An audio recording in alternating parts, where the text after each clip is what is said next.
Hey, welcome to Waking Up to Win. I'm Annie. And I'm Chad. And this is your space for real estate motivation, mindset, and the kind of coaching that pushes you from stuck to a top producer. We are all about helping agents work on their business, not just run ragged in it. And we believe there is more than enough room at the top for everyone to win. Let's dive in.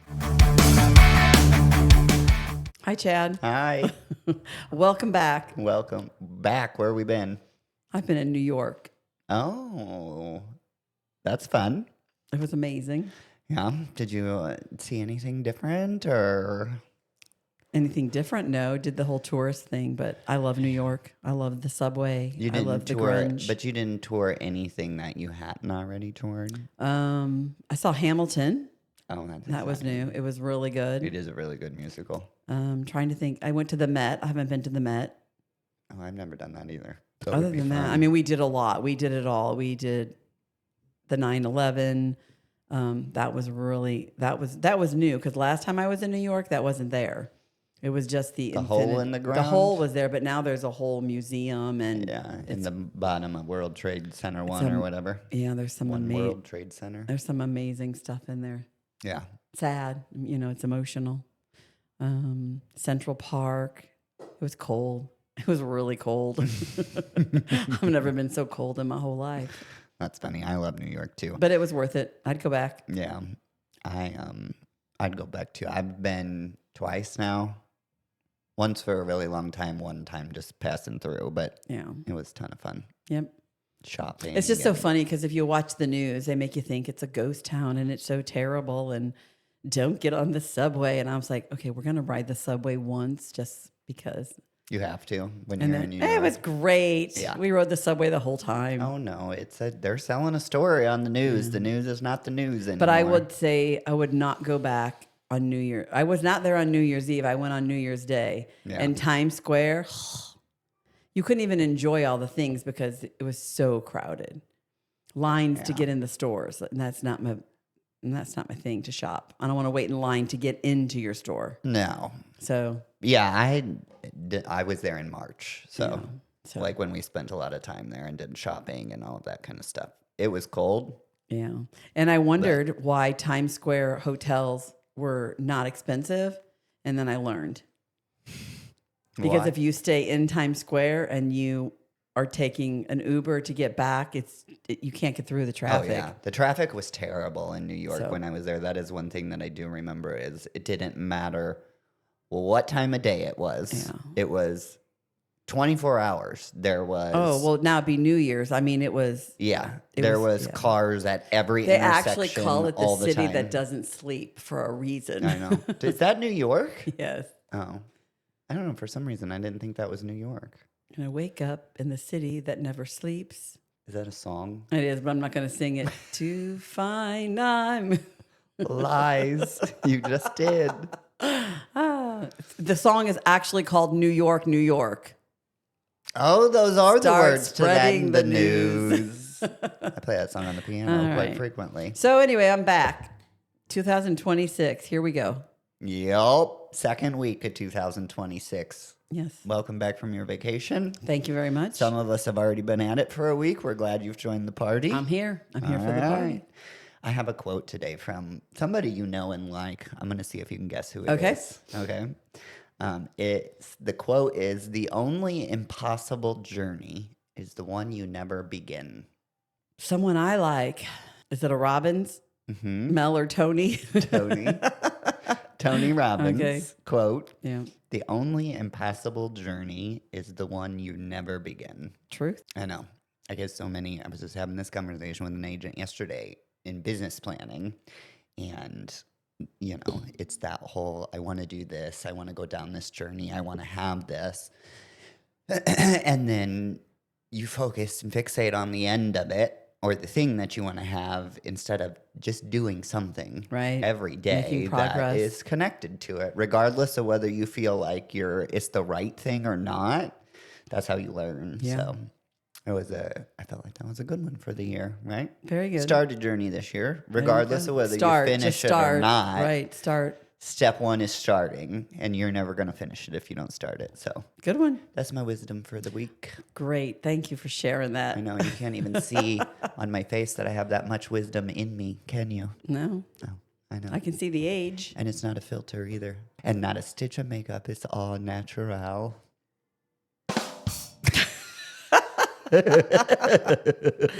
Oh, all right. And now you know. All right. So I have a question for you. Oh, yeah? I learned something this morning, and I want to see if you already know it. Oh, I love this game. Okay. You have a mortgage.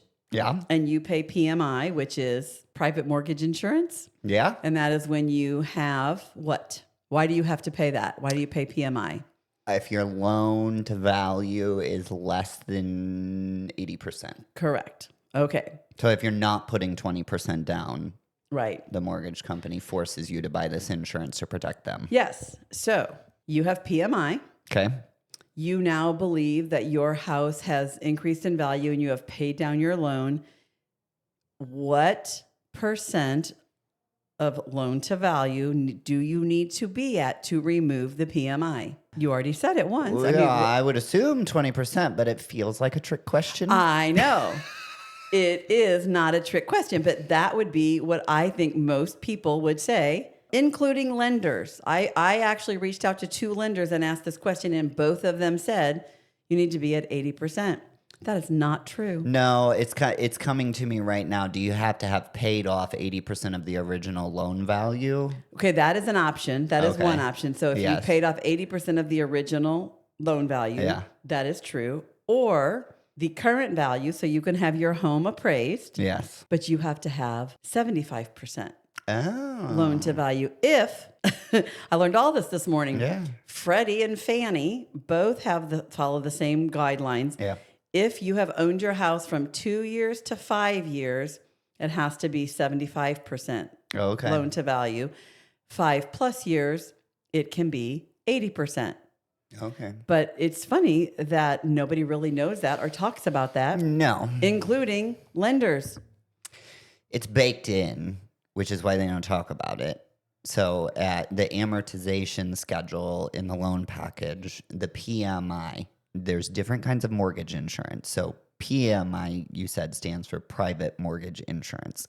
That's purchased from an insurance company by the lender. So Right. those rates change based on the particular situation. Those amortization schedules that are in the loan package at the beginning automatically drop that off at the 20% of the loan being paid off. The schedule of the loan being paid off. So if you pay extra, it doesn't even take that Doesn't do into that, account. right? But it will still drop And off it's on 78%. I learned that today too. it won't still drop off on the It'll drop off when you're at 78% loan to value based on the original loan and that you paid the minimum payment. Yeah. At 78%, Yeah. it's going to automatically drop right, off. the first month, and the 78% comes from because it's scheduled. The last PMI payment that you have to make is the 80% loan to value. Your next Yeah. payment is going to be below 80%. So that loan is to value. a possibility. But in this market, But most that's people not can get true. that taken Yeah. off sooner. Oh, for sure. Especially if you got your mortgage 2020, 2021. Right. And that's the client that I was Yeah. talking with today because they were super frustrated because theirs came back and they are at 23%. Oh, balls. And, and it sends a whole email about how Fannie is not going to do that. So anyway, I looked that up this morning and went down that rabbit hole. And of course, this client, they'll be at 5 years in September. So in September, they'll be able to get that dropped off. But they also only take comps for 6 months.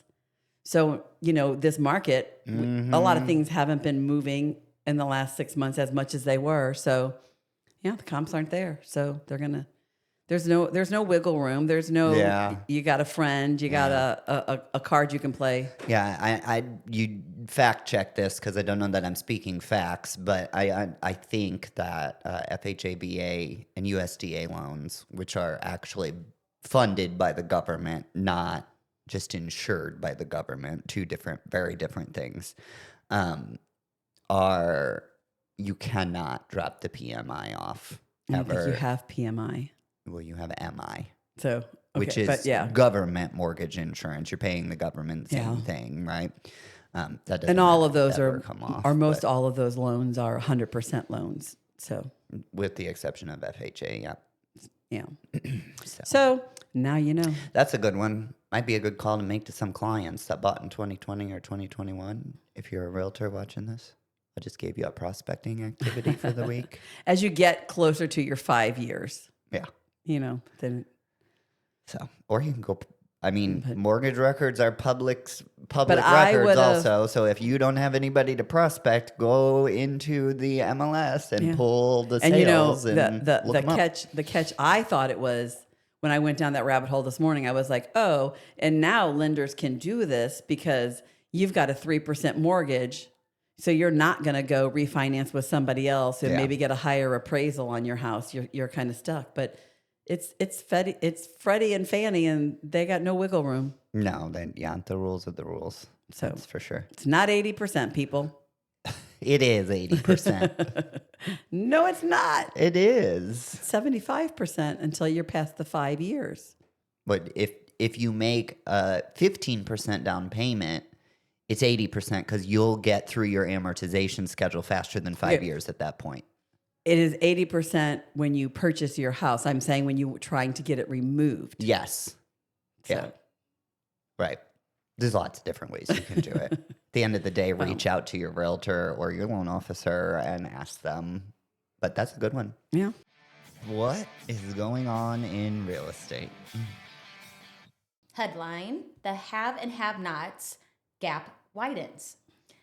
The National Association of Realtors reported that first-time homebuyers hit an all-time low of 21% of the market.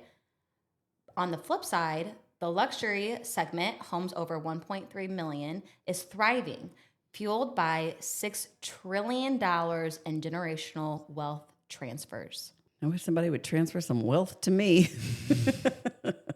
I haven't had that happen. You can't have generational wealth transferred to you if there's not a living generation older than you, dear. I do have one. I must have missed something somewhere. Who? A generation older than me. How old do you think I am? Related to you. They live with me. Those are your in-laws. Okay, well that estate comes to the same direction. Well, yeah, but it really goes to I'm your talking like, husband. that millions, Yeah.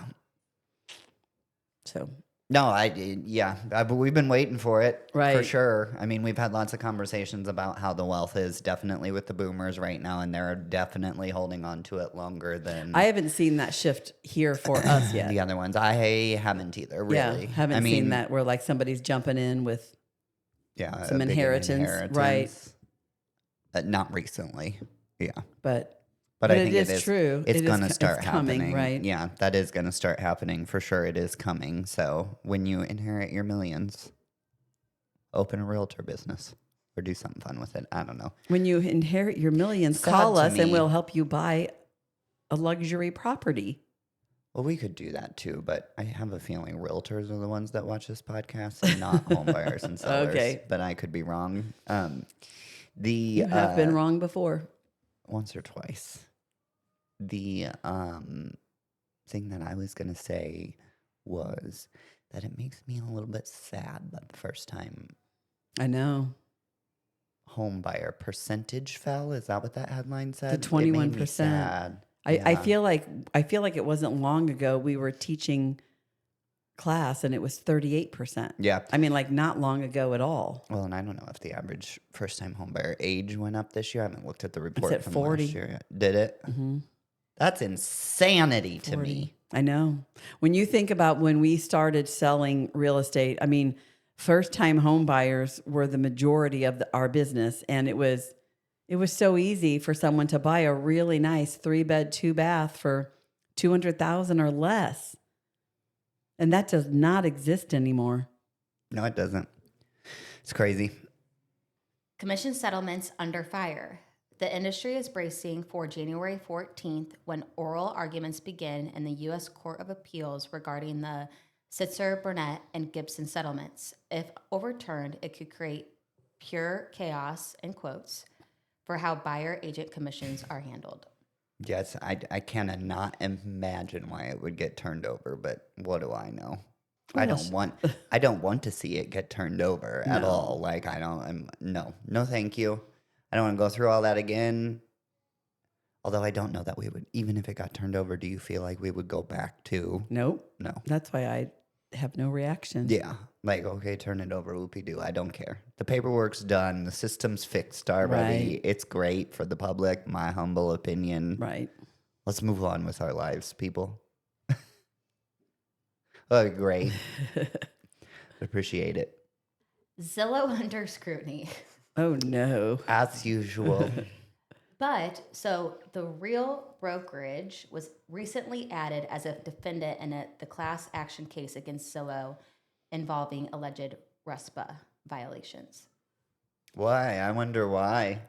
Yeah, I mean, I could see that, the brokerage being pulled in, because that lawsuit is all about their Zillow leads, where they connect you with a person, and then you sign an agreement at the beginning saying that you're going to use Zillow's lender, which Zillow owns and benefits from. Why would you pull in another brokerage? Well, logically, the agent works on behalf of the broker who works for the company. So you have to follow. I mean, if you're trying to sue, the agents are trying to sue Zillow, they were only able to get that lead through the brokerage. But that would be every brokerage that's ever bought a Zillow lead. Exactly. Which is probably almost every brokerage But I don't that think exists. that, I know, but this is bringing up another good point. I'm not sure a lot of brokers understand how the system works. Like, that is the whole you are responsible for what your agents do mantra as a broker.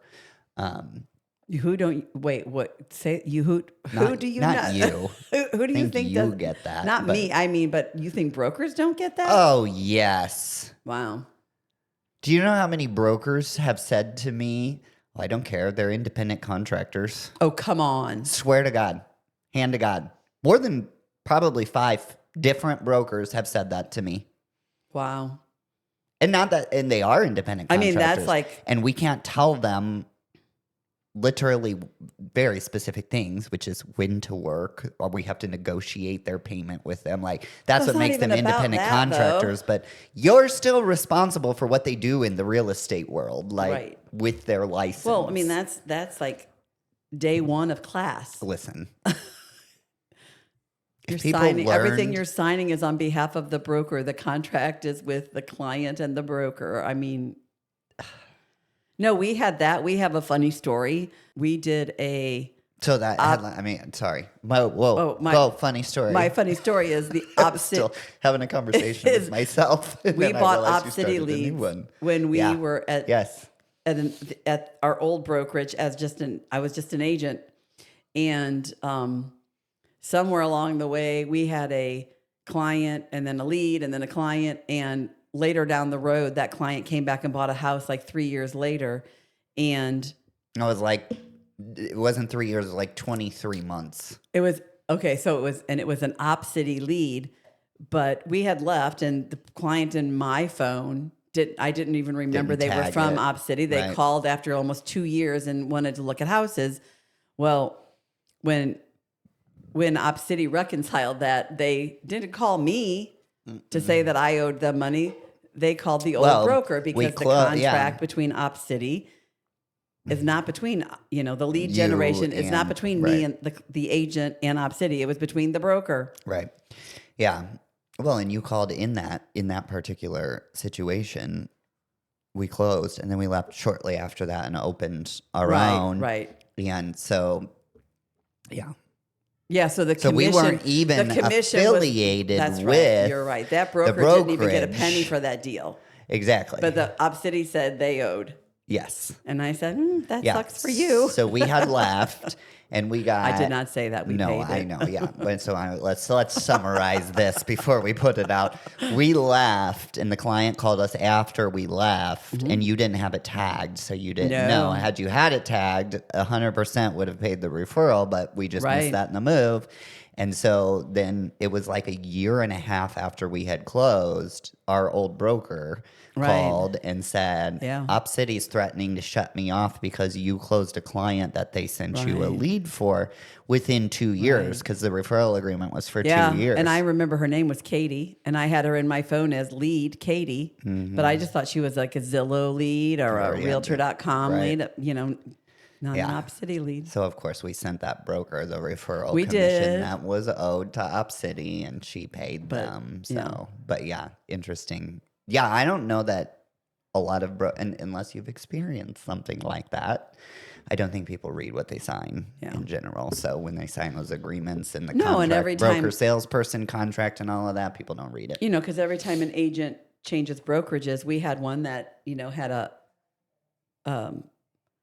lead source, and so when she left, she was still getting leads from that company, but I had to sign that we were gonna follow through with that. It's the brokerage. Yeah, right. The broker. Yeah, crazy. But yeah, I know. So Real getting named in a lawsuit against Zillow by an agent or by a client is not surprising to me. That's like if that's the reason. When a buyer's agent gets sued, the listing agent almost inevitably gets pulled in somehow. Like it's just they sue everybody involved. The rise of the lifestyle renter. A new Zillow report shows nearly 60% of renters plan to stay in rental housing through 2026, citing a preference for mobility and lifestyle over the cost of home ownership. Yeah, I see that. So I was watching an interesting thing the other day about history blocks repeating themselves. And so it was the generation right now is like, if you watch the repetitive histories, tends to be somewhat cyclical. Not saying it's an exact science at all and that I can predict the future, but this generation right now is considered a nomad generation in this cycle. And so you have nomad generations, you have, war generations, you have idea generations. Gen Z is our next idea generation, which typically then follows with war in this little cyclical thing. But it was interesting that you say that, because I was just watching that the other day and thinking to myself, yeah, I can see that because of home prices being so expensive. This generation is shifting their mindset about renting, and it's becoming perfectly acceptable to society to rent for your entire life, because it really is not more or less cost effective at this point than owning. I see that with elderly people that don't have a big income, because just because you own your house free and clear, you're on a fixed income, right? And renting, at least what you're going to spend, because all the repair costs are up, utility costs are up, everything's more expensive. Well, we like to talk about assets and things like that when we talk, because assets, liabilities, stuff like that, those are all like balance sheet net worth things. But at the end of the day, your budget has to be balanced before you can get to any of that. And so I think that's where, I think sometimes when we have those conversations or think about that, I get stuck in that back end of, you need the asset, right? The asset is the most important thing. But in order to get the asset, as my good game cash flow taught me, you have to have money coming in surplus. Right. Otherwise, you'll never get the asset. Rich Dad, Poor Dad is a great book that taught me that. Yeah. So anyways, anytime I think about it's the generation is having a harder time balancing their budget to begin building wealth. Yeah. It's just occurring for me now, like that overview thought of it. So makes me a little less mad at people that are renting, and makes me feel like they're a little less dumb.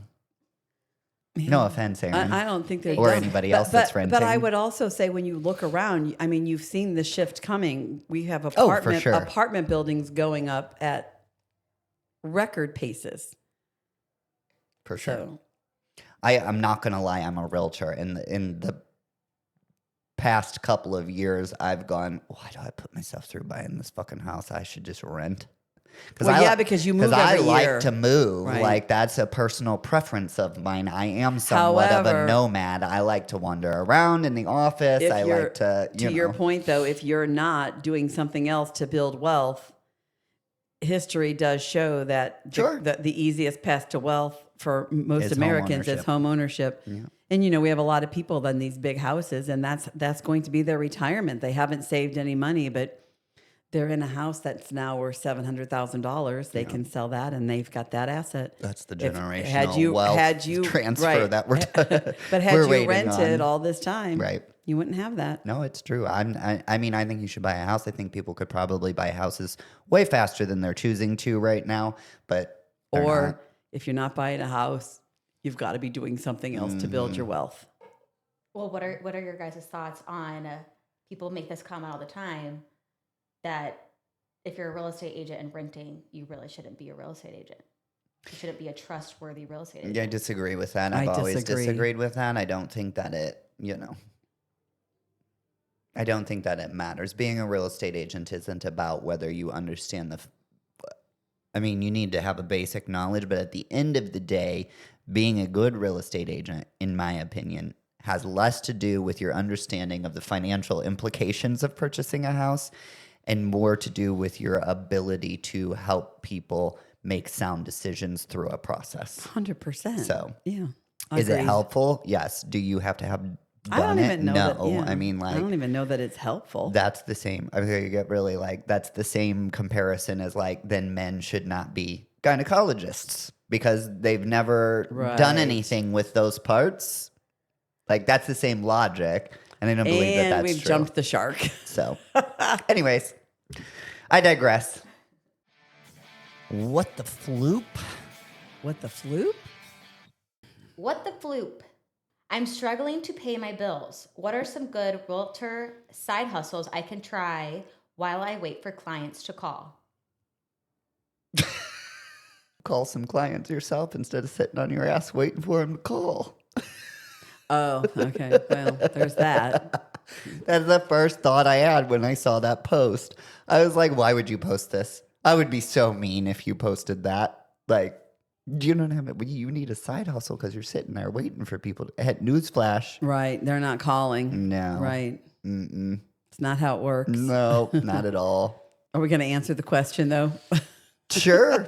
What are some side hustles that you can do? Or we're just saying, what the floop? No, I was like, what the flu? But you just sit there and wait for them to call. First of all, pick up the phone. That's what Right. I would say you It's do. such a And second of all, yeah, you could do some It's side so hustles. dangerous because you start the side hustle and then Yes. you've got one foot out the door. Right. Because you're not doing Right. You're not doing the things you need to do to build a real estate business. Yeah. So, but you got But to it have a is plan. possible. So, like, you know, depending on what the side hustle is, I would go for a sales side hustle of some sort.